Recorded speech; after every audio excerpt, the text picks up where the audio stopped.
Ito, update natin yung mga manok natin. Ayan. Yun siya, 6 months na. Tapos nakailang itlog na rin siya. Ayan, meron pa siya itlog, 4. Ayan lang yung unang itlog niya, maliliit.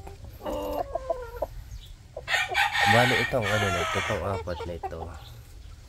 Bali nakakaano na sila 15. Yung iba ni ano ko na, nilaga ako na. Yan na. Kasi parang itong isa, itong medyo maliit, siya yung naunang mangitlog. Tapos ito recently lang. Yan. Yung dalawang barako natin. Medyo masikip lang yung kulungan. Yan. Ang liit ng itlog. Pero itong isang to, nangitlog siya, yung ano niya, yung unang itlog niya. Ano siya, may dalawang mahabang labas, tapos double egg yolk siya. Hindi ko lang nabidyohan. Ayan, mukhang mangitlog na ulit isa.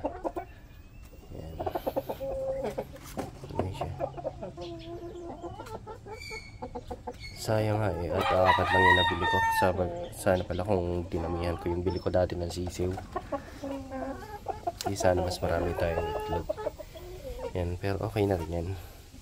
Siguro yung second batch ng, pag nangitlog uli sila ng medyo okay na, papalimliman na natin para makapagparami tayo.